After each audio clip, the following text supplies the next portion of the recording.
Oh, God. It's all gone wrong. It's all gone so wrong. Oh, someone help me. No one can help me. I'm on my own with this one. Okay.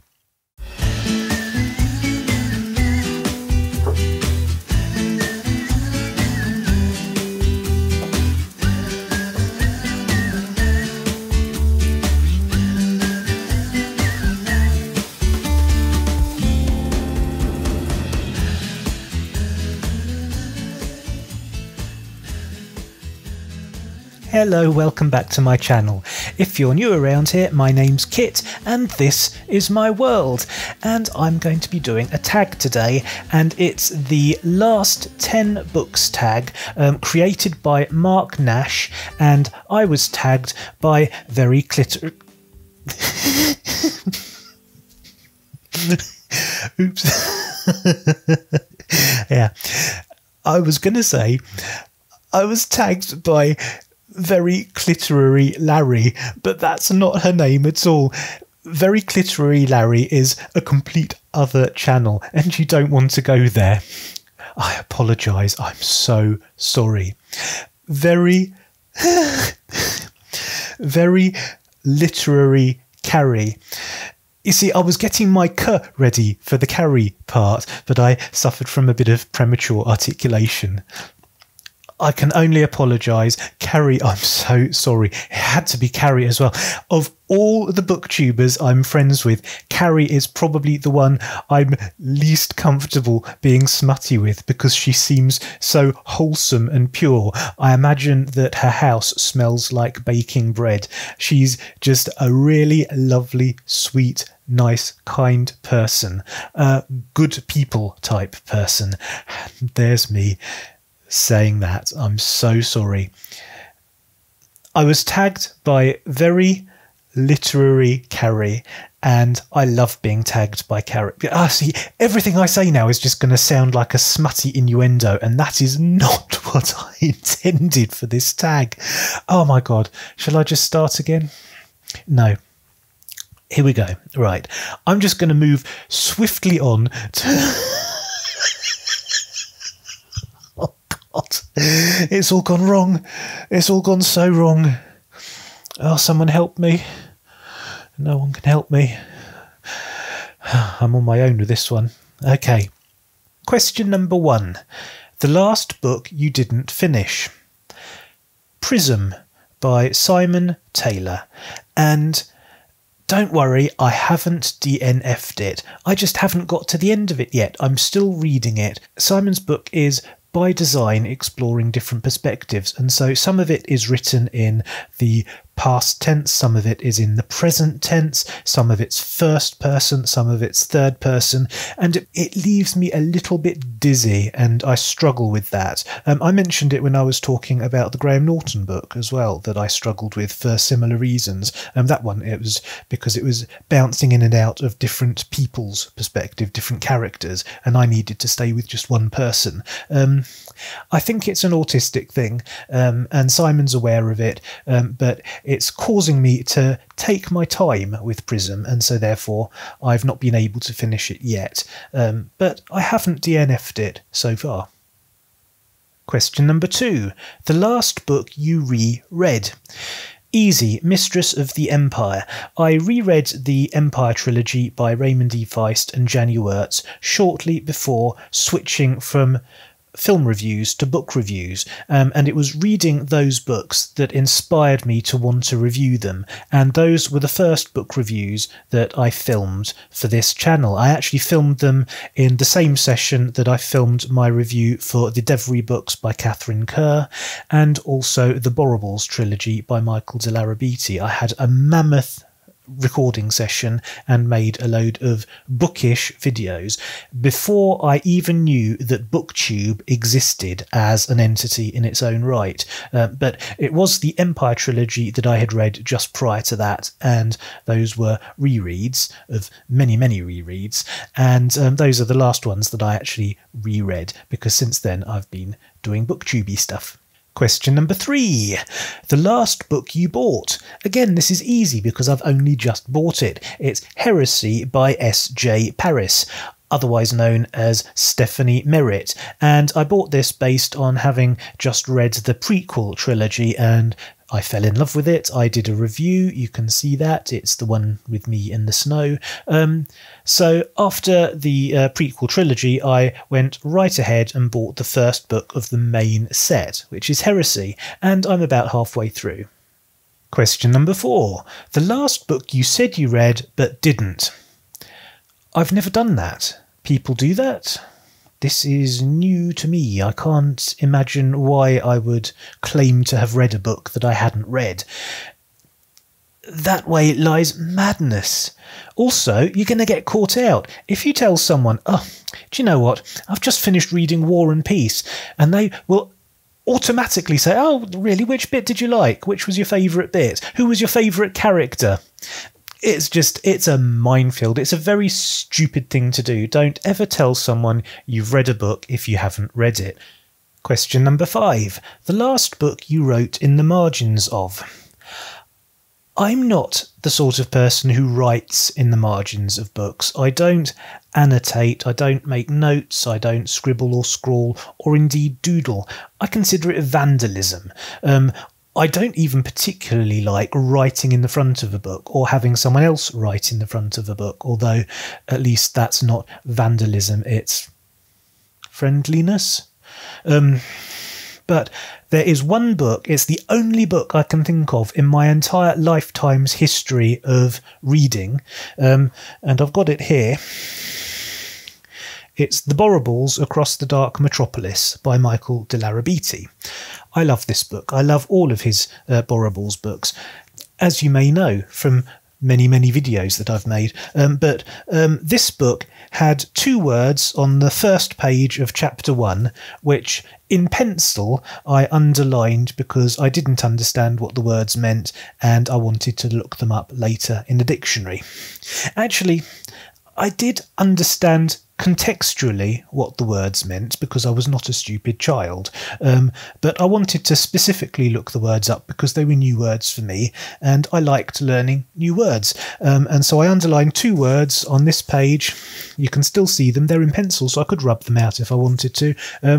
Unalloyed, I was unfamiliar with unalloyed, and tenacious, which surprises me because tenacious is quite a common word, but at the time obviously it was a new word for me. I was only a child, but yes. Question number 6. The last book you had signed. This is a sad one, and it involves another story actually, so I hope you'll bear with me. The book in question is called Taboo, Sacred Don't Touch, and it was written by an author called Kay Parker. Now, Kay Parker, who also has various other names as well, she was a very famous porn star from the 1970s and 80s, and I knew her. I knew her because back in the day I was a television producer briefly, and I was commissioned by Channel 4 Television in the UK to go to America and make a documentary about the history of pornography. So having spent a few weeks travelling the length and breadth of Britain, interviewing various porn stars and people associated with the porn industry on this side of the pond, we flew to Los Angeles and spent a couple of weeks interviewing porn people from the American side of the pond. And I knew a lot of porn stars as a result of this. I met all of the big names from the porn industry in the 70s and 80s. Seriously, it was a party. We had a wild time. In fact, it was Oscar season in the year 2001. Yes, it was just before 9/11 happened. It was the March before 9/11 happened. It was Oscars. The Oscars were being presented by Steve Martin, I believe. And I sat and watched the Oscars with a bunch of porn stars, and we all sat round drinking beer and eating pizza. they were good people. I really enjoyed being in their company. But one of these people was Kay Parker, and we particularly hit it off. And after I flew back to England, and while the film was in the process of being edited, I received a package in the post, and it was Kay's book. She'd written this book, and she wrote a really long and lovely letter to me about how much fun she'd had meeting me and working with me. And the letter was covered all over with interesting, quirky little doodles and illustrations and pictures of cats and things. I mean, she was a cat person, so how could I not love her? And she'd also signed her book and written a lovely message to me in this book. And I've lost it, and I'm genuinely distressed that I've lost this book, because I didn't realise I'd lost it until today, when I knew that I was going to be doing this video and I was going to hold up the book and show you my signed copy of Taboo by Kay Parker, and I can't find it. Question number 7. The last book you lost. Well, I've already answered that. It's Taboo, as it turns out, by Kay Parker. I've lost 1 or 2 books over the years. I'm not actually that careless. I can pretty much keep tabs on my books, especially now that I've restricted it to one bookcase and my Kindle. Yeah, as it turns out, to my very great disappointment, the last book that I lost seems to be Taboo. Question number 8. The last book you had to replace. Well, I haven't actually had to replace any books per se, but when I went over to the Kindle, I began replacing books that I already owned, but in a Kindle version, so that I'd be able to read them on that. And over the years, I've gradually been building up my Kindle library by repurchasing books for the Kindle that I've already owned or currently still own. Question number 9. The last book you had an argument over. This is an easy one to answer because, again, I've discussed it in a previous video. It's Eye of the World by Robert Jordan. It's the first book of the Wheel of Time. And I stole it, but I did it by accident. I thought I'd given it back, and when my friend who had lent me the book asked me to return it to him, I insisted that I already had. I told him, "You've got it, I gave it to you." I distinctly remember giving the book back, and much, much later I found it. I hadn't given it back, I'd kept it, it was stolen, and it's still on my shelf to this day. And finally, question number 10. The last book you couldn't get hold of.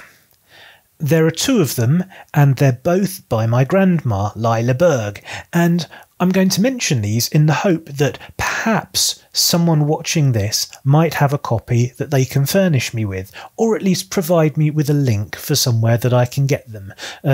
Preferably not for £12 million, because quite often these ancient, obscure books go for a ridiculously expensive amount of money, and I can't afford that sort of money.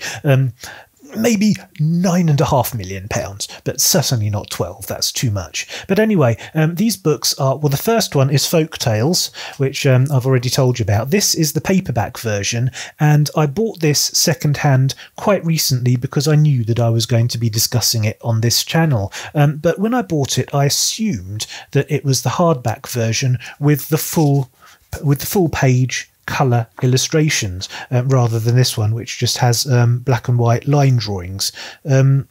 So if you have a copy of the hardback of this and you're willing to part with it, or if you know where I can get one, please let me know, because I really would like it for the purposes of making a video. In fact, yes, I would go so far as to say I'll borrow it off you or rent it off you. If you've got a copy but you don't want to part with it, but you don't mind lending it to me just for the purposes of filming, that's something that I'm interested in, if you can facilitate it. But anyway, so Folk Tales, there's that one.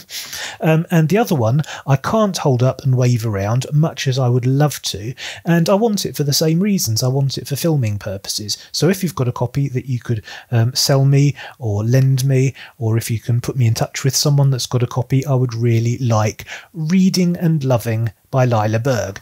Here's a picture. Now, this, I looked up expecting to actually be able to see it. Oh, there it is. This is a book that isn't actually a children's book, but it's one of the educational scholarly books that Lila wrote. And this one's special because I'm on the front cover. That's me and my mum and my dad. And the book, as you can tell from the cover, is all about the whole process of loving your child and reading to your child and introducing your child to books, making your child a bookish person, filling them with a love for literature. And it's also about the early developmental stuff involved in being a child who's early and developmentalising. So, on that note, and with images of me in a nappy still burned into the back of your retinas, I think I'll call it a day. Thank you very, very much for watching. I hope you enjoyed it. If you did, you know what to do. Please hit the subscribe button, hit the like button, and I will see you next time. See you later.